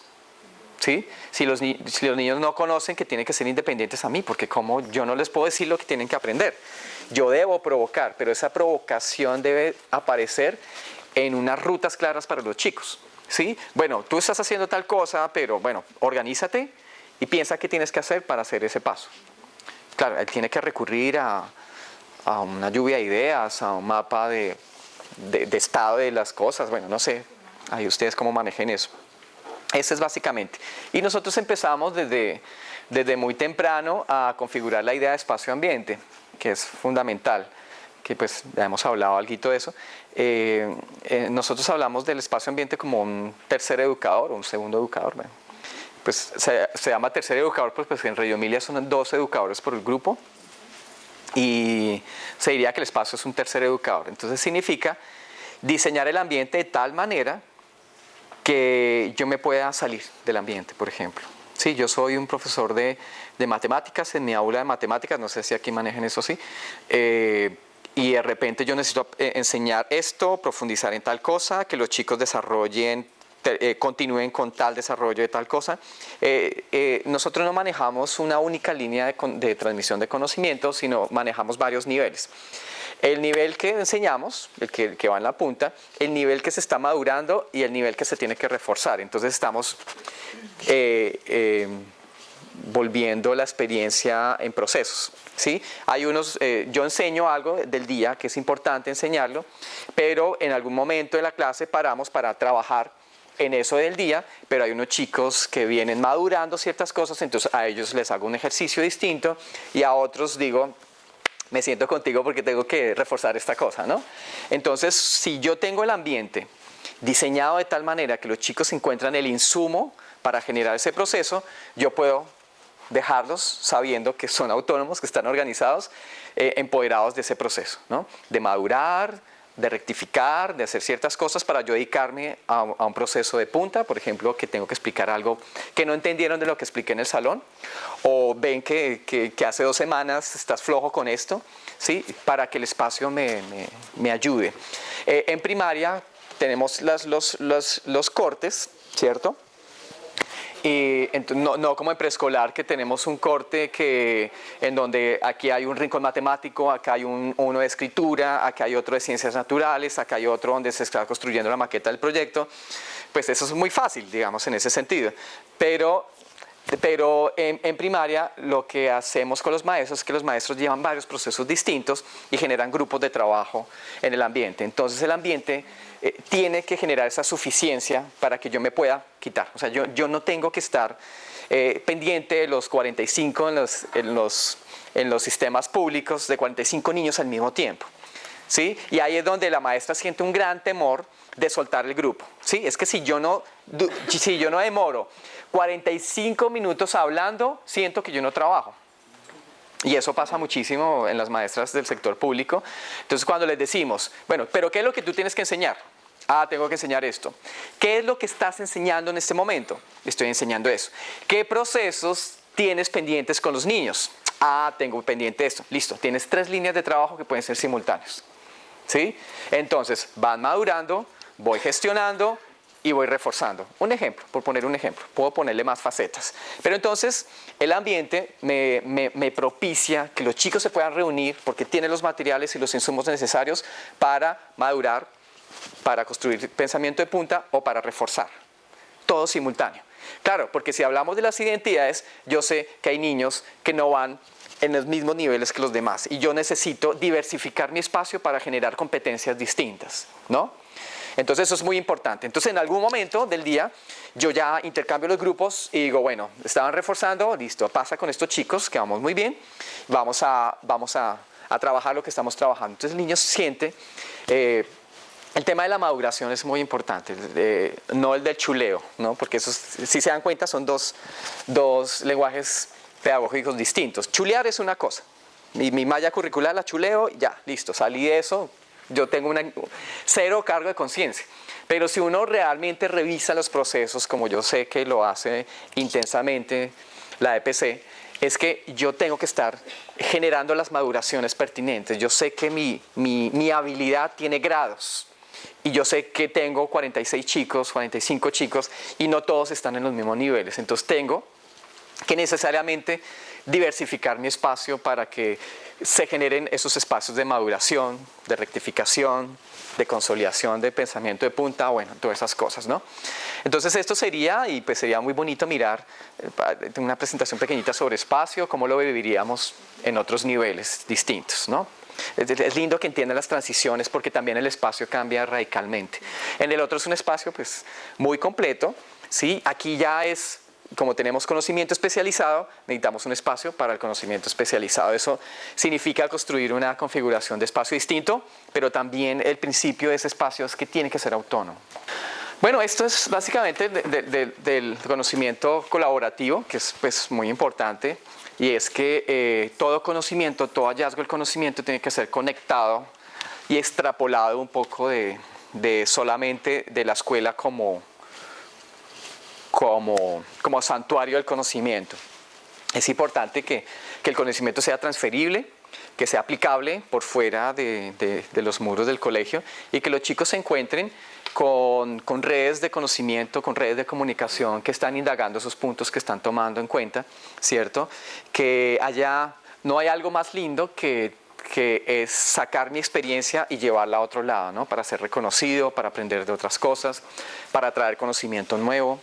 Pues en este mundo de redes es muy importante como los hallazgos que los chicos hagan y las conexiones con otros puntos. Básicamente es que siempre construyamos tribunas, comunidades de aprendizaje especializado. Yo sé que estos colegios siempre tienen un gran impulso en sostener los talentos de los chicos en otros espacios por fuera de las clases. Eso es como básico y eso pues es una recomendación que se hace. Entonces estos eran básicamente como nuestros 10 principios que contienen muchísimas cosas. Dense en cuenta que son abiertos, solamente son como sugerencias de un deber ser que pues tiene su raíz en experiencias ya vividas, en la naturaleza de cómo aprenden los chicos, ¿cierto? Y básicamente era eso. Ya para terminar yo quería ¿qué pasaría como en la primaria? Nosotros apostamos mucho de que los procesos simbólicos continúen porque siguen siendo representaciones. Nosotros no los vemos, digamos, este pequeño dibujo, no lo vemos como arte. Diríamos, esto es de la clase de arte. Por ejemplo, esto es la reinterpretación de un plano arquitectónico de unos niños y es muy importante lo que ellos den cuenta, pues que acá ya hay una parte dibujada y lo que ellos siguen dibujando. Entonces, para nosotros la representación, ¿sí? Sigue siendo una evidencia del mapa cognitivo de los chicos, ¿no? Los profesores de teatro en muchos colegios ya están utilizando mucho el dibujo para saber qué el niño está pensando, cómo lo vivió, qué cosas se encontraron, cómo diseñan estrategias. Esto de seguir dibujando es una cosa súper importante. De hecho, tan importante porque es que las palabras son fáciles, ¿sí? Y si yo los pongo a ustedes a dibujar un concepto, una idea, nos va a quedar muy difícil. Eso no pasaría en la primera infancia. Ellos ya lo dibujarían, ¿sí? La idea es que no perdamos esa habilidad de conectar, que es lo que nos genera la representación. Entonces, no solamente es crear muy buenos textos en nuestras clases de lenguaje, ¿cómo se llama eso? Sino también cómo seguimos haciendo evidente ese pensamiento que no se puede comunicar por palabras. Y esa capacidad la vamos mermando en adelante y lo que necesitamos es que los chicos tengan una gran suficiencia en el pensamiento y diseño. Pues nosotros en esta experiencia que les cuento nos centramos en varias cosas. Primero, pues la construcción de una metodología. No dijimos que vamos a transferir a Reggio Emilia la experiencia porque eso no es aplicable, de hecho, ¿no? Vuelvo y les digo, ustedes han consolidado una práctica, lo que ustedes tienen que hacer es dialogar con las herramientas más importantes, por eso pues el diálogo con el ciclo inicial es importante, de cuáles son las principales herramientas que los niños tienen conquistadas. ¿Sí? El emprendimiento es una herramienta importante, la simbolización es una herramienta importante, las alianzas, el trabajo colaborativo, la participación, esas son las cosas que vamos a transferir un poco y vamos a redimensionar, porque no se trata de usarlas de la misma manera. Eso sí, eso es muy lógico. De hecho, sería tonto pensar que uno va a hacer las mismas estrategias que pasarían en preescolar. Eso pues no cabe, digamos, como en la lógica de nadie. Pero ese es exactamente el mismo susto de los maestros de los grados superiores, pensando, ya analizamos un poquito el último cuadro que habla un poco sobre eso.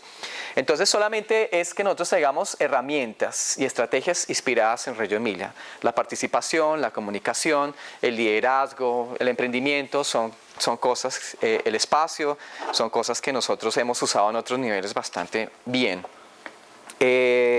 La construcción del conocimiento por proyectos, entonces ya dijimos que tienen dos partes.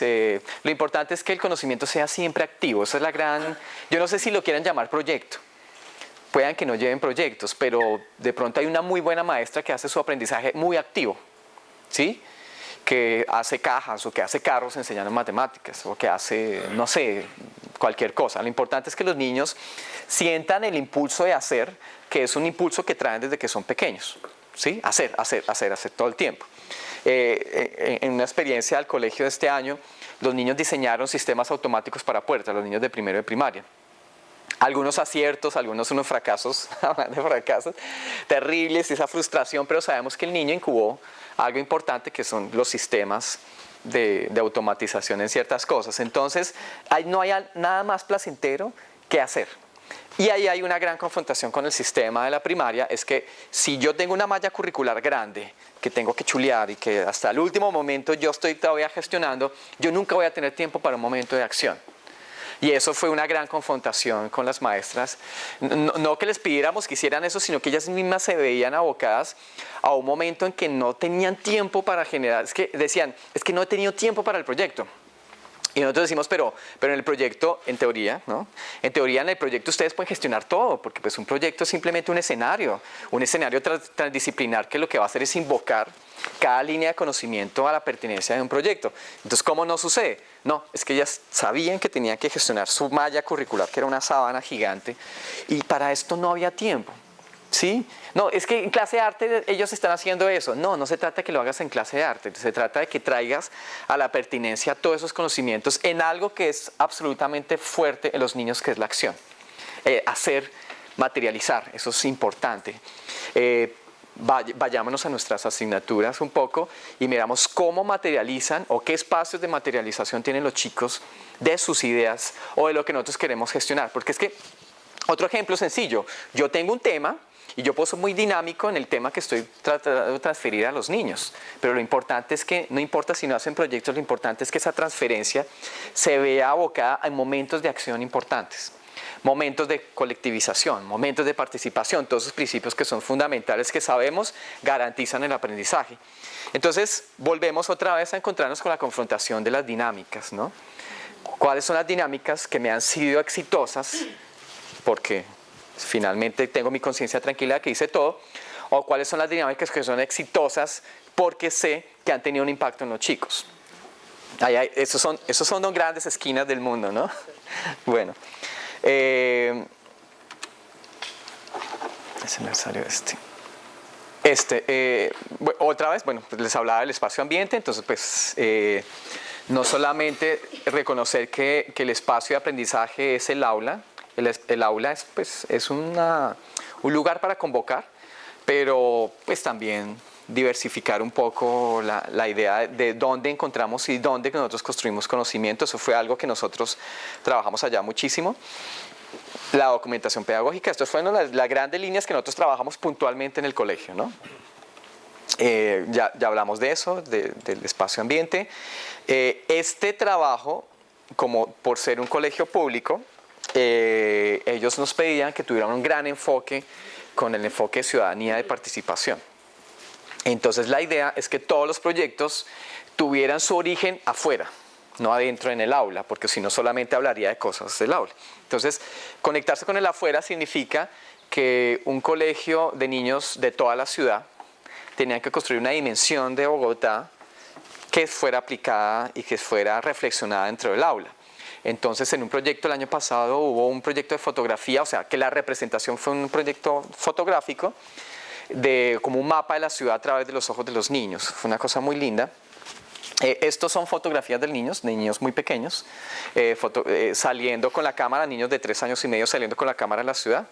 Y estos son como los encuentros. Pero la idea es que el conocimiento no está consignado en las aulas, sino que el conocimiento está afuera. Entonces, básicamente lo que queremos convertir en las aulas es como un taller de paso, como un centro de operaciones de esa mirada de esto. No tiene que ser para acá, pero en este caso sí fue y trabajamos muy fuerte la noción de ciudadanía, no para enseñarles competencias ciudadanas, sino para entender críticamente el mundo donde están viviendo.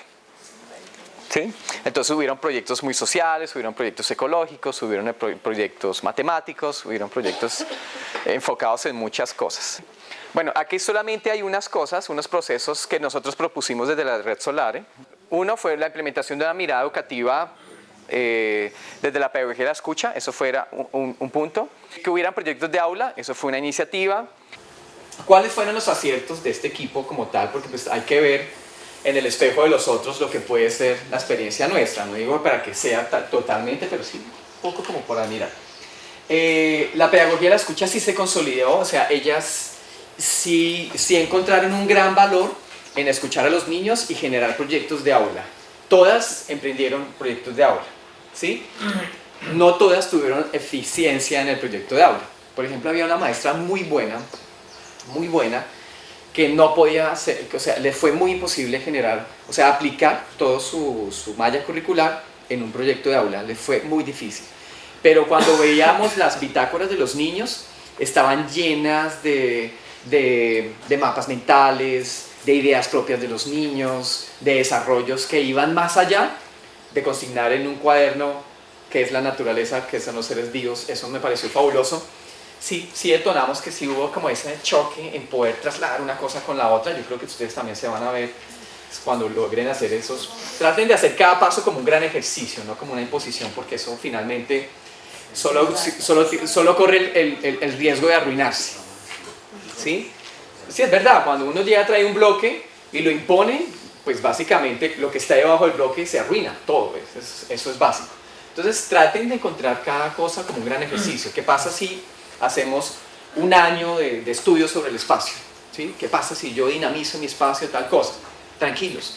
¿Qué pasa si yo asumo una conexión interdisciplinar en un proyecto conjunto entre 2 áreas o 3 áreas? Un experimento, pero vamos dando pasos, vamos teniendo una visión crítica sobre eso, vamos mirando los aciertos y las conquistas y esto, ¿no? Entonces, la pedagogía de la escucha fue muy funcional. Las maestras lograron reconocer que más allá de todo lo que nosotros tenemos que hacer, cada niño tenía algo que decir, y eso es como el viaje en avión, o sea, el momento en que salió no hay reversa, ¿no? Bueno, los proyectos, pues hubo una intención detrás de eso. No estoy hablando de la experiencia preescolar, porque fue muy efectiva, sino la experiencia de la primaria como tal. Se intencionó por transversalizar mi conocimiento con varias. Algunas fueron periódicas, o sea, yo tuve una relación con un maestro durante cierta etapa de mi proyecto, pero ya después esa cresta descendió, ya no era tan intenso. Entonces de pronto me alié con otro profesor. Entonces, ¿cómo mirar si la estrategia es que siempre estemos conectados o que tengamos encuentros en distintas cosas? Eso es algo que ustedes también tendrán que mirar en el futuro. Se transformó el modelo jerárquico del espacio en aulas participantes y diversas. Eso fue muy importante, tanto que fue muy bonito porque ellas hicieron como mesa, o sea, se cambió el de bracito por mesas. O sea, eso fue una posición gigante, porque entonces decían, es que el primer mes, ¿no? El primer es, no, eso no funcionó, ¿no? Eso no funcionó porque los niños tienen dolor de cuello. Entonces, bueno, pues espera un momento, ¿por qué los niños tienen dolor de cuello? ¿Hacia dónde miran? Pues hacia el tablero. ¿Por qué tienen que mirar hacia el tablero? No, entonces estaba la maestra haciendo su clase otra vez en una estructura moderna, no les servía. Una clase vieja en una estructura moderna, 2 modelos incompatibles, obviamente les da tortícolis y eso era innegable, ¿no? Entonces, ¿qué pasó? ¿No? Desestructurar el modelo jerárquico del maestro para generar empoderamiento de los chicos. Eso es otra cosa, ¿no? Entonces ya la maestra no estaba aquí, sino estaba rotando en las mesas, estaba generando otra dinámica y la tortícolis se acabó, ¿no? Entonces, sí logramos detonar eso, tanto que, pues imagínense, esto es un colegio público, ¿no? Es feísimo, además, porque es una estructura antigua. Y resulta que transformaron los espacios, entonces había nichos de lectura, había nichos para matemáticas, habían cosas que los maestros rotativos iban dejando para cierto rincón, que eso es otra estrategia que pues, ya hablamos ahorita. Los maestros de bachillerato decían, uy, pero es que esto parece una aula gringa, decían, ¿no? Pues aula gringa significa más o menos a nuestro sistema cambió la cosa. Y eso es importante porque pues entraron las plantas, entraron los lugares de identidad de los chicos, pero el conocimiento estaba allí dibujado, que eso es como importante. Entonces ya la jerarquía del maestro acá adelante pues como que se cambió. El proceso de documentación, ya Carolina nos ha dicho, y es verdad, es un proceso extenuante, es un proceso duro, porque significa, es como ir al gimnasio, ¿no? Los primeros días duele y siempre va a doler muchísimo porque es un ejercicio que no hacemos cotidianamente, pero cuando lo hacen, cuando ya hace parte de la práctica del maestro es algo que fluye. Y en la primaria, lo que les dije, no le damos esa responsabilidad al maestro, el maestro solamente gerencia, ¿cierto? La documentación es parte del proceso de los chicos y eso fue un acierto también bellísimo, ver chicos documentando, llevando sus propias bitácoras. No tenían mucho insumo para imprimir procesos, para ponerlos en sus bitácoras, entonces solamente eran dibujos en mapas de pensamiento y algunos conceptos que los niños manejaban. De hecho, las habilidades de escritura ganaron muchísimo porque ya los niños tenían que condensar sus ideas. Entonces la maestra que tenía que enseñar eso, era ya menos intensa la carga de vamos a hacer una plana. Entonces, ¿qué tal el niño haciendo todo una carta, un mapa de viaje, ruta, cosas? Y acá ya vuelve y se duplica tratando de decir, escríbeme esto y tal cosa, ¿no? Allí está la competencia presente, lo importante es conectarla con esto. Entonces también hubo como un desarrollo de documentación muy bonita desde los niños, muy chévere. De hecho, muchos niños ya tenían su propio celular y hacían el registro fotográfico allí. Simplemente se consolidaba digitalmente todo. Era muy bello realmente. Herramientas de pensamiento, lo que les dije, ya las maestras no tanto las asumieron para sus propios proyectos, pero sí para la gestión curricular. Y pues decimos nosotros es un acierto. ¿Sí? A esta maestra le damos duro, pero ¿cómo dónde está tu proyecto? ¿Dónde está el proyecto?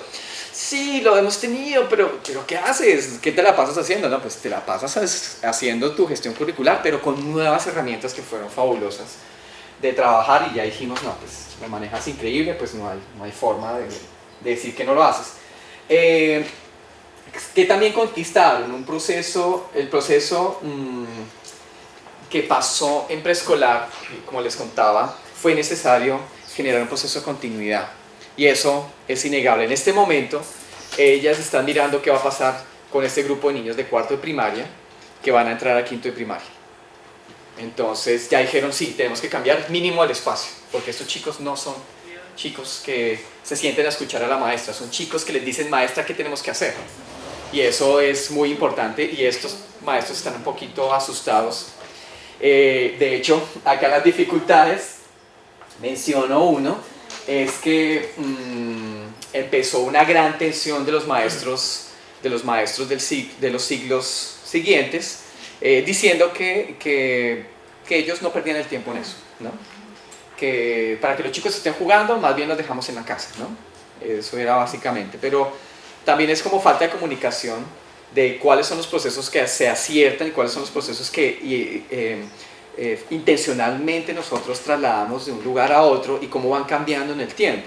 Entonces cuando tú tienes miedo, pues simplemente pues sacas toda tu batería ofensiva y trabajas con ella. Entonces básicamente empezaron a canalizarse como problemas laborales, que sentimos presión de un externo, que nosotros no vamos a hacer algo, que llevamos 20 años trabajando de la misma manera y que a mí nadie me va a venir a decir lo que yo tengo que hacer.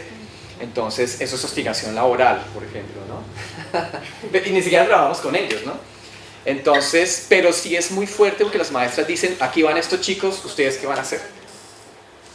Y ahí hay una confrontación gigante en este momento. Yo digo en la naturaleza de maestros que son sindicalizados, que son del sector público y estas cosas. Puede pasar otra cosa. Bueno, ¿cuáles fueron las dificultades presentes? Así acá son quitado con toda la sinceridad.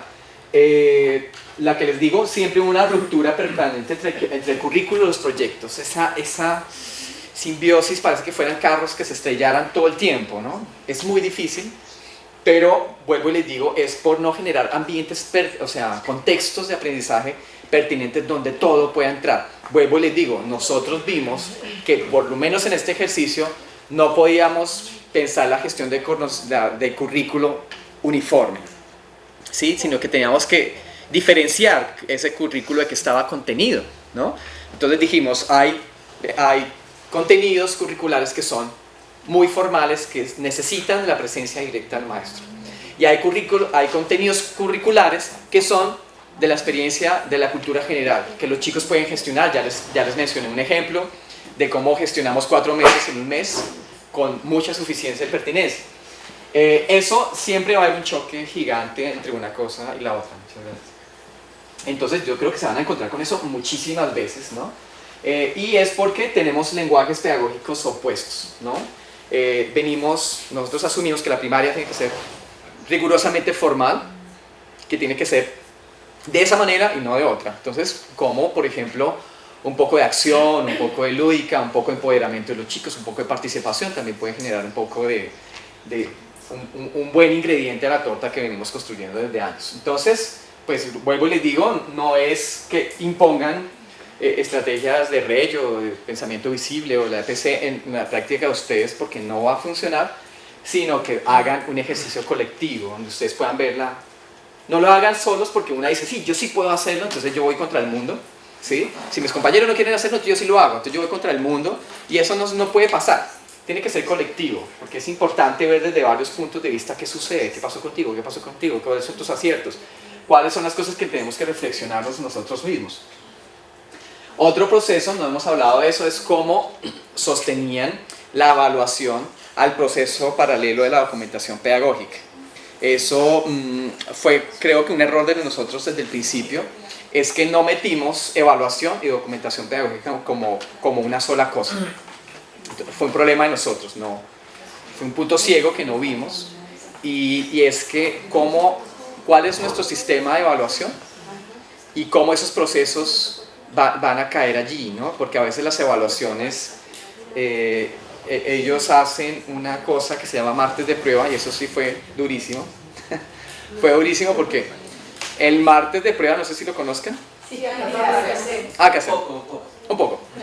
El martes de prueba simplemente trae de otro contexto unas informaciones para mirar si los chicos tienen competencias en eso, si se ha visto, pero la interpretación que dieron estas maestras fue que no estamos haciendo nada. Entonces, lo importante era contestar asertivamente el martes de prueba, pero el resto no. Entonces, proyecto a un lado y voy a preparar toda la semana a los niños para el martes de prueba, o todo el mes, o no sé cuál es la periodicidad. Entonces también había un desplazamiento, porque es que la evaluación se nos presentaba como un gran desafío y una cosa que es inherente. Recuerden que nosotros educamos a los chicos para el aprendizaje, no para un proceso de evaluación, porque Colombia también ha visto un poco desacertado la idea de estudiar 13 años para un examen de 8 horas. Ese no es el punto, ¿no? Ese no es el punto es que aprendan los chicos. Si en esas 13 horas desarrollan las competencias, es efectivo. Eso yo tengo que irlo mirando con el tiempo. Reggio Emilia no significa ausentarse de la evaluación, significa entender cuáles son los puntos que nos llevan a esos lugares que el niño tiene que aprender, sobre todo en los procesos de primaria, ¿no? Entonces siempre hubo un choque con esto. ¿Qué resolvieron ustedes hacer con respecto al martes de prueba? Pues el rector hacía pues que murió hace poco. Si tú estuviste compartiendo murió de parálisis de conocer, no mentiras, una enfermedad terrible y... Sí. No. Lo mismo, se acabó martes de prueba. No, él decía que a él no le importaba el martes de prueba, solamente tenía que triangularnos esos procesos que nosotros deberíamos poner en los chicos, no trabajar las respuestas para hacer eficiente el examen. A eso no le interesaba a él, pero una cosa es lo que quiere el director, otra cosa es el sentir laboral de ustedes, que es muy distinto. Ustedes sienten una responsabilidad distinta sobre eso. Entonces, ¿cómo se solucionó? Nosotros tuvimos un deber ser que no fue muy fácil digerir, y es que la documentación y las bitácoras que llevaban los chicos debían definir los procesos de desarrollo que estaban allí. Básicamente, ¿en qué estrategia? Nosotros dijimos que no era, o sea, lo que dijimos, eso no se pudo hacer porque su sistema de evaluación era distinto. Nosotros dijimos que la evaluación debería tener unos puntos de quiebre, pero desplazar la idea de que evaluamos al final, ¿sí? De que tenemos como una triangulación en la evaluación. O sea, nosotros hacemos una evaluación inicial para saber cuáles son las competencias que se tienen que madurar, las competencias que tienen que llegar y las maduraciones pendientes, ¿sí? Entonces, en los 4 informes del año, pues que eso es nacional, nosotros, el primer informe, nosotros le íbamos a trazar la ruta al papá, por ejemplo, porque aquí la idea es tener a los padres vinculados con los procesos académicos, ¿sí? No para que hagan vigilancia, sino para que entiendan cuál van a ser nuestras exigencias. Un ejemplo, la primera parte dijimos, vamos a desarrollar estas capacidades en los chicos, esto es lo que nosotros tenemos que tener durante el año, ¿cierto? Los primeros semestres nos vamos a dedicar a tal cosa. Entonces ya en el segundo informe, que ya era de rendir cuentas, nosotros lo teníamos como, también las triangulaciones eran distintas, porque la primera etapa era una etapa de indagación, entonces las habilidades que evaluábamos eran las habilidades de indagación de los chicos. En la tercera etapa era una etapa de maduración, significaba que teníamos que ver cuáles eran esas cosas que los niños conquistaron en esa etapa de indagación y cómo las iban madurando, porque nosotros no decimos, el niño ya tocó una habilidad, ya la aprendió. Eso tiene una cosa distinta, es que una cosa es que el niño llegue, la toque, y otra cosa es que la madure y la instale. Esas son cosas distintas, y las evaluaciones se han visto solamente abocadas a los resultados y no a los procesos, y nosotros estábamos muy pendientes de los procesos. Nosotros hicimos como una especie de ruta de evaluación sobre la que ellos tenían para ver si era posible, pues eso no se tocó finalmente, pero la idea era que nosotros viéramos a proyección cuáles son las maduraciones que el niño va a tener y cuáles son los resultados sobre esa maduración. O sea, básicamente fue un enfoque diferencial de la evaluación. Dijimos, tenemos este proceso macro y tenemos a estos niños en estos niveles. ¿Cuál es el trabajo? La evaluación nos tiene que decir el trabajo que tenemos que hacer frente a esas maduraciones. Entonces le decíamos al papá, de aquí a un mes, esta maduración tiene que tener resultados. Si no tiene resultados, tenemos realmente problemas, ¿sí? Entonces la evaluación no era posterior, sino dentro del mismo proceso. Y la evaluación final, la idea era generar un qué encontramos. Y finalmente, ¿qué nos quedó pendiente realmente? Entonces lo que queríamos es que no le dijeran a los niños si pasó o no pasó, sino que desde antes estuviéramos ya detectando los problemas para generar un punto de maduración. No sabemos cuál, pero era eso, ¿no? En teoría esa era como nuestra cosa. Yo sé que tiene que ser un tema fundamental la evaluación, y eso la evaluación no puede ir por fuera de los procesos dinámicos de la enseñanza, ¿sí? La maduración la evaluación debe ser una herramienta para jalonar maduraciones, no para decir sí o no, si aprendió o no aprendió. Es que en Colombia todo el año 2010, ¿no? Año de la evaluación en Colombia, dedicado a la evaluación, y todavía seguimos pensando que si los niños pasan o no pasan, o sea, si sacó 10 o no, o sea, ¿qué significa que el niño saque 5?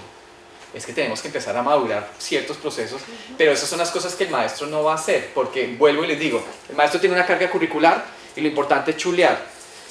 Otra cosa, que es lo que ponen este tipo de metodologías, es que el maestro esté detrás de maduración de los procesos, y eso implica un esfuerzo adicional, otra atención, ¿no? Importante.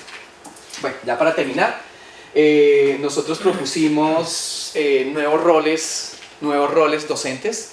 Por ejemplo, artistas de distintas disciplinas. Propusimos un diseñador industrial que ayudara a materializar los proyectos de los chicos, ¿sí?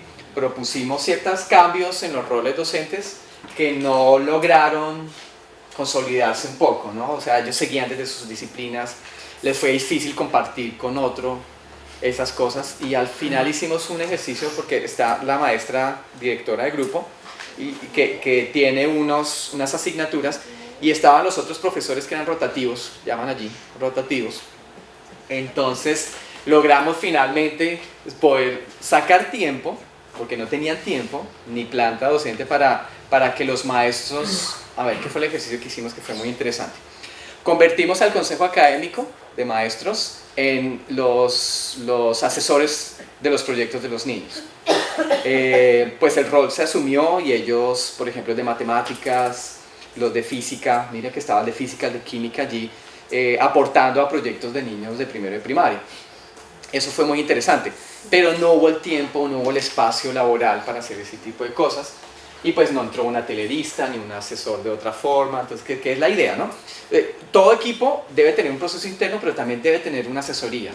Y eso ya el gobierno nacional lo ha tomado. O sea, estos maestros ya terminan con nosotros porque el contrato llegó hasta acá, pero ellos tienen que seguir con un proceso de cualificación y un proceso de asesoría. O sea, necesitamos un tercer ojo, un ojo que vea más allá de la operatividad de nosotros. Eso es fundamental. Eso es yo no sé si eso ya está, pero eso es un proceso que se viene trabajando, que toda institución educativa tenga una revisión externa, no en los procesos administrativos como pues lo pueden tener, sino en los procesos pedagógicos. Y eso es muy importante. Subir el nivel de los maestros, que pasen de maestrías a doctorados, todas esas cosas que van pasando. ¿Qué más? Aquí para finalizar, lo que les contaba, una gran tensión, ya para finalizar, una gran tensión de los maestros de los otros niveles sobre el proceso que venía pasando. Lo asumieron como una crisis de desplazamiento de su trabajo, pero también fue la falta de comunicación y pues, la resistencia del momento en que me va a tocar a mí. ¿Sí? Por eso les digo, ¿por qué? Porque lo veían como una imposición, eso es muy importante. Lo que les sugerimos es que lo más importante, esos maestros que no estaban dentro del proceso, empezaran a hacer pequeños ejercicios que venían haciendo, ejercicios de continuidad, no de transición. La transición es otra cosa.